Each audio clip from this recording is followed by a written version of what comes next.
Hi, this is Martin Phelps. Welcome to the 6th week of our YouTube videos. Thank you so much for watching. Don't forget to watch the first 5 if you haven't watched any at all. And what I'm going to do is I'm going on this week with what I finished the week before last, which was talking about Romans 4. I'm just going to talk about Romans 4. I am talking about faith, the pathway to God. And last week I went off at a bit of a tangent to help some people that God was showing me. But today I'm going back again. If you wouldn't mind turning to Romans 4:17. Remember I talk about Abraham? I spoke about Abraham, who is the father of faith, one of the greatest men of God. If you're the father of something, you know you're a great man, and who's very, very acknowledged and respected in that area. And God made Abraham the father of faith, but he went through a lot of hardship to become the father of faith. And whenever God's going to knight us, so to speak, like even in the natural, if someone gets an OBE or CBE or given a knighthood, they've done something great to attain that. In the kingdom of God, you don't just get awarded the father of nations in faith or the father of faith unless you've done something great to achieve it. And God is saying that if Abraham, basically through these scriptures, if Abraham could believe him for Isaac, his son, to be the father of nations, because without Isaac being born, he couldn't be the father of nations. Without Isaac, he couldn't have been that. God had told him, but he still had to go through the natural and the spiritual, believing God, his life, his mind telling him it's impossible because of his wife and him being so old, etc. So much had gone wrong. He trusted God for so many years, and he still had to believe God. And it was very, very tough for him, but God made him the father of faith. And I want to tell you now is that great faith is produced sometimes by great hardships. So if you're going through a hard time right now, don't worry about it. No matter how hard it is, it couldn't have been worse than Abraham. Here, Abraham was in a situation where Abraham and his wife, Sarah, he was 100 years old, she was 75. It looked like it wasn't going to happen. She wasn't going to be able to give birth. He wasn't going to be able to have a child. He was too old. God had told him so many years ago, he knew he had to be have a child that was going to be the father of nations that God is, the nations that God has said he's the father of had to be born, and that he'd have to have a legacy and a lineage, and he had a lineage to Christ. But that didn't happen until he'd gone through a lot of testing and trying. And so today I'm encouraging you that if you're going through testing and trying, I don't care what people say to you. Sometimes faith, just things come easy. Other times it's extremely difficult. No matter how difficult it is, I want you to believe God and to know that you don't give up. Never, ever give up. And like I've said many times to people before, when you're going through hell, keep going. When you're going through hell, keep going. Because your mind wants to tell you that you're never going to make it, that you're not going to have what you're believing God for, that you did some sin, you did something wrong, you're not going to achieve it, it hasn't happened in the time period you thought. But where does it ever talk about a time period? People tell you, oh, in this time, 24 hours, 48 hours. There's no time period in the Bible. Sometimes things happen immediately. Other times things take a long period of time. Like the Bible says, lay hands on the sick and they shall recover. It doesn't give a period of time. And so we get caught out by time because time is our biggest enemy. Time is an enemy of ours, which came to mankind. Time wasn't supposed to be part of mankind, because when we live in eternity, we're not going to have such a thing as time. But time gives us is constantly an enemy to us, because it's constantly making us think that we haven't achieved something, that we're not going to gain something, that our faith hasn't come to pass, that God doesn't love us because of this, and that, all because of time periods. Don't worry about time. Trust God, and God will do it in the perfect time. And so he says here, verse 17, as it is written, I have made thee a father of many nations, before him whom he believed, even God who quickeneth the dead. So right before Abraham was even born, God had already made him a father of many nations. God had already destined that he would be a father of many nations. But here it says, God even quickeneth the dead and calleth those things that be not as though they were. So what God is saying is here, I can literally and figuratively quicken the dead. I can raise the dead. He raised his own son and raised many dead in the Old Testament and the New Testament. He can raise the dead. God can raise the dead. And if he can do that, he can do anything. But also, metaphorically speaking, Abraham was dead. and his wife was dead in terms of time. They weren't in a place where they could actually be in a position to have a child and so on. But God says, I can quicken. What does the word quicken mean? I can change the situation. So right now, you could be on your deathbed. You can be in a terrible situation financially. Your kids could be in a mess. Any terrible things in your life. But never, ever give up. No matter how bad it is, you hold on to there and you do not give up. You hold on and never give up, no matter what other human beings say to you. And if people are negative to you, just keep them at a distance. Don't be unkind to them, but keep them at a distance. Surround yourself by people that will agree with you, but never give up. And sometimes it's just good to be alone. I have had many times in my life where I've just wanted to be alone because I know it's just me and God. But when there's other people around, they can try and put you in a place where your faith gets weaker by telling you all the natural things that are not going to work. Exactly like with Abraham, where he was in a position where he was very vulnerable. But God had called him the father of many nations. God said things in his word to you. He said things in your heart to you. Never, ever give up. But it goes on to say in verse 18, and I'm going to talk a lot about faith. I'm going to talk about things related to faith, not just pure faith, but all of the tentacles and the branches from faith. And I really want to could take me quite a long time, but it'll really bless you because you'll learn much more than just faith alone. But here he goes on to say here, who against hope believed in hope. Who against hope believed in hope. In other words, hope was his enemy in a way because he was fighting to hope. And he had a situation inside him where he had to fight this situation in his mind to have hope. And so, in other words, what God's saying there is against all odds. That's what we'd say now in the 21st century. Against all odds, he had to believe in hope because you have to have hope to have faith, and I'll get more into that in the weeks ahead. But he says, who against hope believed in hope, that he might become the father of many nations. So it was terribly hard for him. He had to stand strong and believe in hope, and it wasn't going to be easy for him. According to that which was spoken, so shall thy seed be. God has spoken in his word and said, your seed will be there. Your seed will be. So in other words, you will have a son, which of course, as you know, eventually did have, he had Isaac. But the seed, for him to get that seed was not very easy. And, even when Isaac was born, God even then put him in a place where he thought he was going to have to give up Isaac. And he had to have a second lot of faith, which was terribly difficult for him. But that's another story which I won't get into. But God put Abraham in very hard situations, and that strengthened him. When you're in a very, very difficult position in your life, it'll strengthen you. And so, and it says here, verse 19, and being not weak, Romans 4, verse 19, and being not weak in his own faith, this is Abraham, he considered not his own body now dead when he was about 100 years old.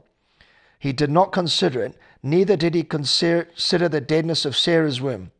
Now, let me just say this to you right now, is that you mustn't consider the circumstances. Remember last week I told you that I was in a situation where I was in Sleaford, and I'll tell you about that story now. But it says here, he staggered not at the promise of God through unbelief. Do you know that it's very, very easy through people, through your mind, through situations, through getting away from God, from not going to your church regularly enough, from not reading the Bible, you can stagger. And that's what Satan wants you to do. He wants you to stagger like a drunk man and actually get to a place where you think faith isn't going to work for me. Because faith is something you cannot see. So I'll talk about it, but faith is not something you can touch and hold and see. You can't smell it, you can't see it, you can't hear it. It's beyond our normal senses. And it says here, Abraham staggered not at the promise of God through unbelief. In other words, he was tempted to stagger. We're tempted to stagger all the time. We're tempted to stagger because our faith seems like it's not working. And then we always end up meeting people that will tell us it's not going to work. We can be surrounded by people that are telling us it's not going to work. Even our own family, even our best friends can tell us it's not going to work. But it says he was strong in faith, giving glory to God. So what Abraham did is he stood in faith strong, even though he felt so bad, even though he felt so old, even though he felt it was impossible. He felt he was in a position where he stood strong in faith. And then it says here, and being fully persuaded. Faith, you have to be fully persuaded. Fully persuaded it's going to happen. Otherwise, Satan will put things in your mind. The world around you will put things in your mind that will persuade you opposite and will make you think it's not going to come to pass. But you have to be fully persuaded that what he had promised you, that he was able to perform. In other words, you have to be fully persuaded that Abraham had to be fully persuaded that what God had promised him, God was able to perform. We have to believe that God's able to perform. Many of us believe that God is able to do things. If you say to people, well, is God able to change the world around? Is God able to heal the sick? Is he able to do miracles? They'll say yes. Was he able to do this? Did he do things in the past? Yes. But if you said to them, is God willing to do it right now, this moment? Oh, no. God's not able to do that. And that is a lie of Satan in our minds. God is able, he is around, he exists, but he's not willing to do it for me right now. Right now, this moment, when I'm sitting here looking at you, God can change your whole life around. And so he says that God, what he had promised, he was able to perform. And then it says that it was imputed unto him for righteousness. In other words, God saw Abraham through his faith as being righteous. And now God sees us as being righteous through our faith in Christ. In other words, if we don't believe in Christ, like I said in the first couple of videos, if we don't believe in Christ and accept Christ into our life and believe that he died for us, then we won't be seen as righteous in God through the blood of Jesus.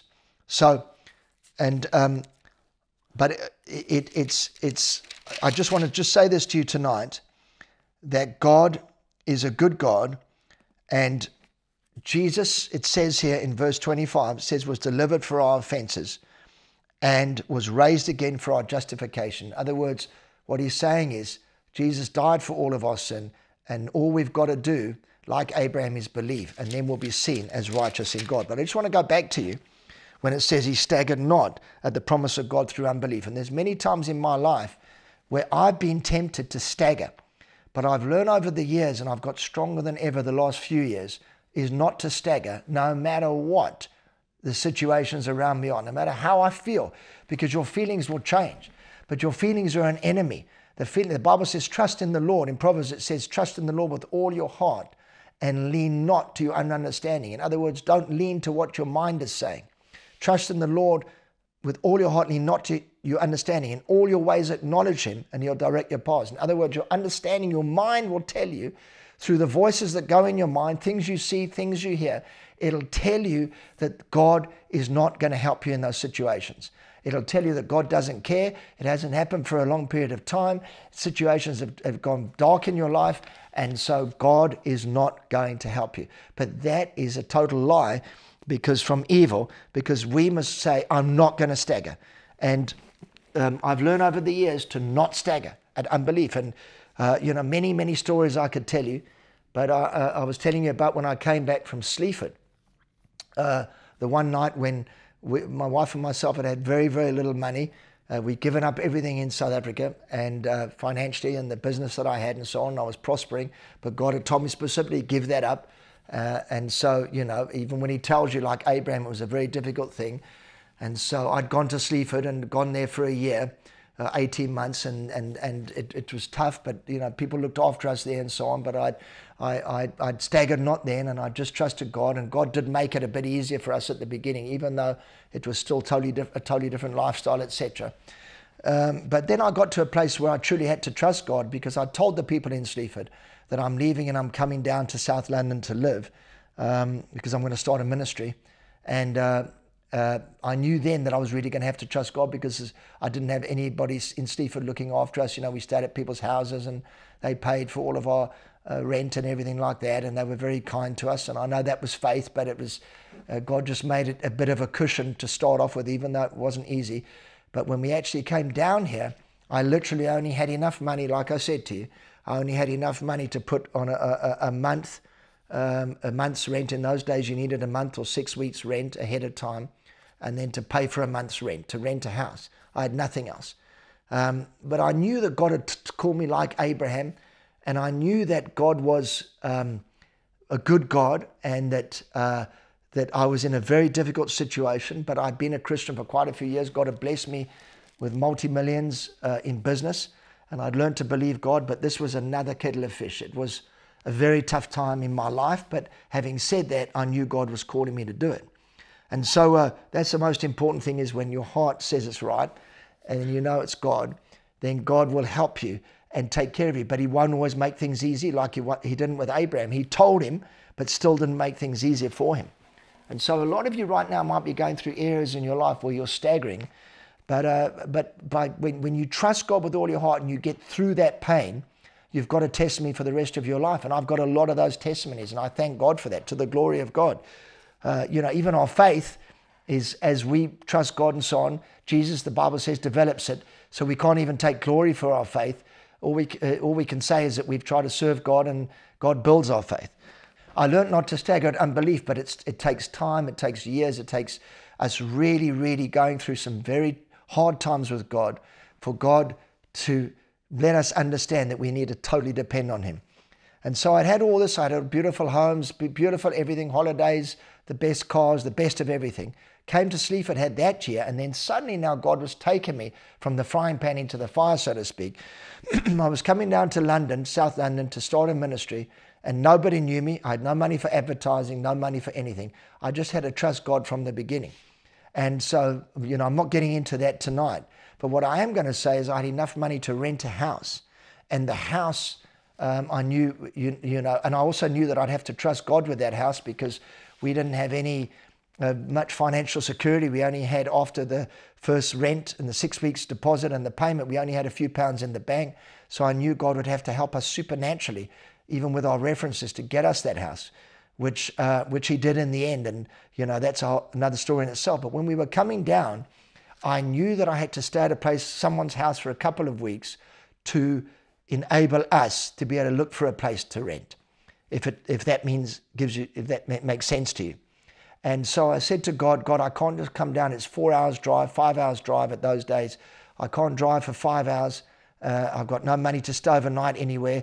And then just quickly look for a house to rent and then have to go back. You're going to have to give us a place to stay. And of course, as the devil often will try and come and make it sound worse for you, a man had come up to me and said, his friend, we could stay in his house for 2 weeks because he was going on holiday. And if we walked the dog, we'd get an extra £50 a week, which was a bonus. We could stay there for free. And then I knew it would give us a place for a couple of weeks where we could relax and just look for somewhere to rent. Well, that was, we were supposed to go in the August. This was about the 10th or 12th of August or something.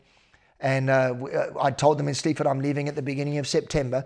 We were going to proper services by that time, by the 18th of August. So I knew that I had to sort this out pretty quickly. And I knew that it was very, very important. So I thank God that this 2 weeks had come available.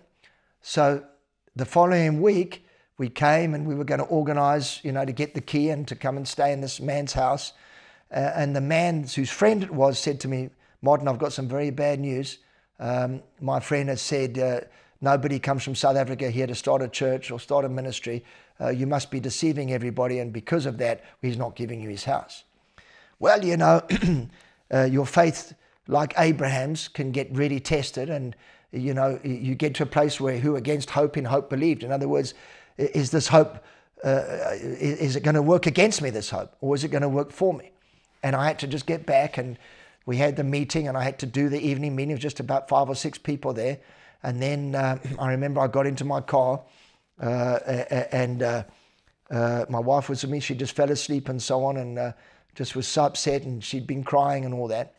Rightly so, because now we didn't have anywhere to stay. Plus people have thought bad of us. When you're a Christian and walk with God, many people will think bad of you, but don't worry about it. You just keep on walking right. But we had 4 or 5 hours to drive back to Sleaford. And I remember thinking to myself, naturally, like Abraham, I'm in a place of despair. I'm in a place I'm going to have to believe in God more than I've ever believed in him to bring this to pass, like Abraham did. I'm in a place where I can stagger tonight. I can stagger at unbelief. And unbelief can come on me. And once I stagger at that, then God's not going to be able to help me. And I remember crying out to God. And I've learned not to blame God. You can never blame God. But it was a freezing cold. It was in the summer, in June, but it was a freezing cold night, pouring with rain, as often June does. Well, July and August and every month does, but this June was particularly rainy. And I remember driving back, the wipers going, just quiet in the car, and driving back for the 4 or 5 hours. And I remember saying to God, I'm not going to stagger. It looks impossible. But I said to God that night, I said, if the impossible is the only obstacle, then it can be done. Let me say this to you again. If the impossible is the only obstacle, it can be done. You are going to help me tonight. And I remember this voice saying to me, hey, nothing's helped you, no one's helped you, you've got nothing, you're going to have nothing, and you're not going to be able to start your ministry. But I didn't listen to the voices. I was tempted to, but I didn't. So what I did is when my wife was sleeping and I was driving, I just said to the Lord, now there's 50 million people in this country. At that time, it was about 50 million. I said, I don't care if the other 49 million, 999,999 don't believe, but I believe you. I'm not going to stagger tonight. I'm going to believe you. You're going to help me. And I need a place for 2 weeks to stay. I haven't got money to pay for it. So I don't even know hardly anybody down there in South London. I had some family there, but they've all gone. And I need you to help me. And I remember this voice kept on saying, well, it's raining. There's nothing happening. It's the middle of the night. Nobody's listening to you. Then I said to God again, you'll help me. And I'm not going to worry about it. I refuse to worry. The Bible says, do not worry. I don't care what's against me. I don't care who, if someone listened to the story, would be laughing in the background at me. What I believe is that God's word will come to pass. And I'm not staggering. I do not want to be in a place where God says to me, I didn't have faith until the end. So I drove back that night. Then I heard the Lord say to me on the inside of me, you just praise me. You just praise me. So I just began to praise him.